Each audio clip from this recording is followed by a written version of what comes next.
श्री स्वामी समर्थ. स्वामी बोलतात, सुखासाठी कोणाकडे हात पसरू नका. वेळ जाईल, त्यापेक्षा दुःखाशी 2 हात करा. चांगली वेळ निश्चितच येईल. श्री स्वामी समर्थ. स्वामी समर्थांच्या सुंदर विचाराने आजच्या व्हिडिओला सुरुवात झाली आहे. त्यामुळे निश्चितच आजचा हा तुमचा दिवस छान जाणार आहे. तसेच स्वामींच्या कृपेने आनंदी जाणार आहे. तसेच तुमच्या जीवनामध्ये येणारा प्रत्येक क्षण हा स्वामींच्या कृपेने आनंदमय असणार आहे. तुमच्या प्रत्येक दुःखामध्ये स्वामी साथ देतील तुम्हाला. श्री स्वामी समर्थ. आता मी तुम्हाला एक प्रश्न विचारणार आहे. त्या प्रश्नाचे उत्तर तुम्हाला व्हिडिओ संपेपर्यंत द्यायचे आहे. स्वामी समर्थ प्रगट झाले त्यावेळी स्वामी समर्थांच्या कुठल्या अवयवावरती लाकूड तोड्यानं वार केला होता, या प्रश्नाचे उत्तर तुम्हाला व्हिडिओ संपेपर्यंत द्यायचे आहे. चला तर आजच्या संदेशाकडे. आजचा हा संदेश तुम्हाला नक्कीच प्रेरणा देईल. तुमच्या मनातील प्रत्येक प्रश्नाचे उत्तर देण्याचं कार्य आजचा हा स्वामी संदेश करणार आहे. त्यामुळं तुम्ही आजचा हा स्वामी संदेश शेवटपर्यंत ऐका. त्यामुळं तुमच्या मनाला निश्चितच शांती मिळेल. मनातील प्रत्येक प्रश्न निश्चितच मार्गी लागतील. स्वामी सांगतात, काळजी करणारी माणसं मिळायला भाग्य लागतं, पण अशी माणसं आपल्याला मिळाली आहेत हे समजायला देखील तितकंच भाग्य लागतं. त्यामुळं आपल्या जीवनामध्ये येणाऱ्या प्रत्येक माणसाचं महत्त्व ओळखा आणि त्यांना त्याप्रमाणे स्थान द्या. जीवनात कधी कधी दुःख आले तर ते आपले दुःख आणि वेदना जगाला सांगत फिरण्यापेक्षा आपल्या घरातील जवळच्या व्यक्तीला सांगा. अर्थातच आपल्या धर्मपत्नीला सांगा, कारण जेणेकरून त्या दुःखाचा बाजार मांडला जाणार नाही. पती आणि पत्नी हे सुखदुःखात एकमेकांना आधार देतात. तेच एकमेकांचे साथीदार जन्मभर असतात. त्यामुळं तुम्ही तुमच्या मनातील प्रत्येक दुःख वेदना तुम्ही आपल्या सहपत्नीला सांगा. इतर कुणालाही सांगू नका, कारण की बाहेरचं जगातील लोक हे तुमचं ऐकून ते दुसऱ्याला सांगत असतील आणि तुमच्यावरती ते हसत असतात आणि तुमच्या त्या दुःखाचा ते बाजार करत असतात, हसत असतात आणि त्यांना त्यामधनं तो त्यांचा स्वतःचा आनंद सामावून घेत असतात, आनंदी होत असतात. त्यामुळं आपलं दुःख नेहमी आपल्या आवडत्या व्यक्ती किंवा जवळच्या व्यक्तीला, पत्नीला सांगा. संसार म्हटलं की आपल्याला हवं असं सर्व काही चालत नाही. कधी पत्नीने पतीसाठी त्याग करणं गरजेचं आहे, तर कधी पतीने आपल्या पत्नीसाठी त्याग करणं गरजेचं आहे. यामधून केवळ आत्मानंद अथवा आनंदच प्राप्त होतो. म्हणून त्याग करा, आत्मानंद मिळेल. मीपणा दूर ठेवा आणि विश्वास आपल्या पदरी जपला तर कधीच अपयश येणार नाही. दोघांनीही एकमेकावर विश्वास ठेवला, अहंकार जपला नाही तर संसार सुखाचा होईल. त्यामुळं आपल्या जीवनामध्ये अहंकार रूपी जो शस्त्र आहे त्याला आपल्या शरीरापासून दूर ठेवा. स्वामी नेहमी सांगतात, फक्त स्वतःचा विचार करणारे लोक फार थोड्या कालावधीसाठी प्रगती करतात, पण जे सर्वांचा विचार करतात त्यांची प्रगती कायम होत राहते. वेळ निघून गेल्यावर सुचलेले विचार आणि पिके जाळून गेल्यानंतर पडलेला पाऊस याची किंमत सारखीच असते. त्यामुळं जीवनामध्ये कुठलंही कार्य करताना ते वेळेपूर्वी करा. वेळ निघून गेल्यानंतर त्यावरती कार्य करताना आपल्याला त्यापासून काहीच फायदा होणार नाही. ज्याप्रमाणे साप निघून गेल्यानंतर तुम्ही लाठीचा वार करता तर त्या लाठीच्या वाराला काहीच किंमत राहत नाही. त्याप्रमाणे तुम्ही आपल्या जीवनामध्ये जे योग्य वेळीची वाट पहा, योग्य संधीची वाट पहा आणि संधीला न सोडता आपलं कार्य पूर्ण करा. डोळे बंद केले म्हणून संकटे जात नाही, संकटे आल्याशिवाय डोळे उघडत नाही, हेही तेवढंच खरं आहे. त्यामुळे जीवनामध्ये संकटं आले पाहिजेत, कारण की संकटं जर आली तर त्यामधून आपल्याला मार्ग काढण्यासाठी आपले डोळे उघडतात आणि आपल्याला मार्ग कसा काढायचा, त्यावरती आपल्याला कशी मात करायची याचं उत्तर आपल्याला मिळतं.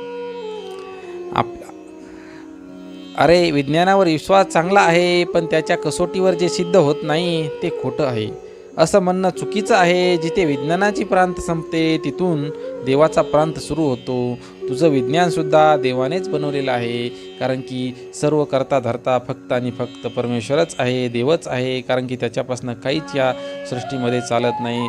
झाडाचं पानसुद्धा देवाच्या मर्जीनेच हलतं. त्यामुळं या सृष्टीचा मालक आदी आणि अनंत फक्त आणि फक्त परमेश्वरच आहे. कारण की आपण ज्यावेळेस नव्हतो त्यावेळेससुद्धा परमेश्वर होता आणि आपण ज्यावेळेस आता आहोत त्यावेळेससुद्धा परमेश्वर आहे, त्याचं अस्तित्व आहे. आणि आपण उद्या नसणार आहोत त्यावेळीसुद्धा परमेश्वर राहणार आहे. त्यामुळं अहंकार न मानता देवाला सर्वस्व स्थान द्या, त्याची पूजा आणि भक्तिभावाने करा.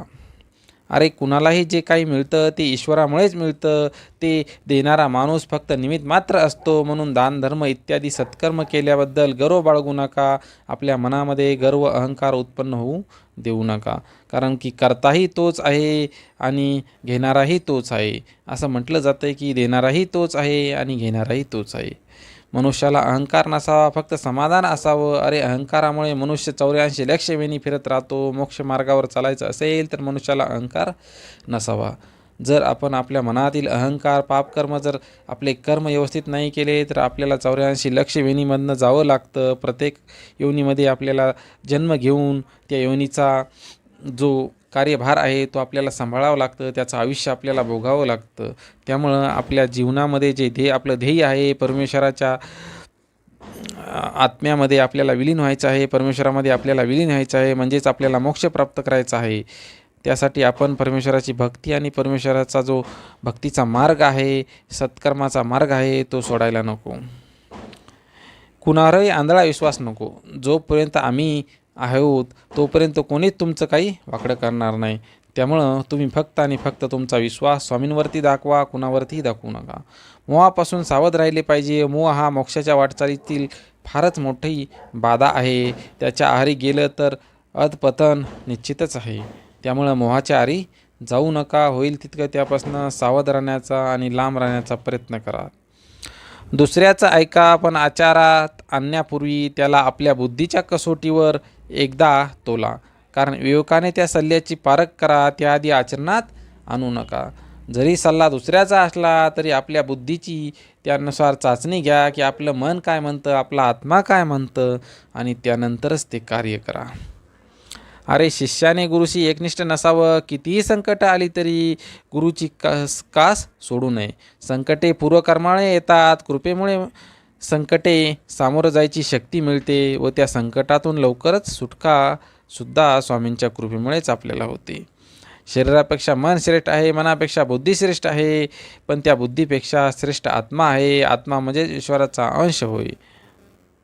आपलं कर्तव्य चोखपणे पार पाडणे ही सुद्धा ईश्वराचीच भक्ती आहे. त्यामुळं स्वामींच्या किंवा ईश्वराने जे आपल्यावरती कार्य सोपवलं आहे त्या कार्यामध्ये स्वतःला वाहून घ्या. लक्षात ठेवा, सामर्थ्य गुरुवचनात असते, साधन म्हणून वापरलेल्या वस्तूत नाही. आम्हाला माहीत आहे तू विद्वान आहेस, पण नुसती विद्वत्ता उपयोगी येत नाही. त्याचबरोबर श्रद्धा आणि विश्वास पण असला पाहिजे. ज्याच्यात हे असतं त्याचं हृदय निर्मळ होतं. अशा निर्मळ हृदयात ईश्वर विसाव्यासाठी येतो. समाधानी राहा, सुखी व्हाल, भक्ती करा, मुक्ती मिळेल, ध्यान करा, ज्ञान मिळेल, प्रार्थना करा, प्रगती होईल.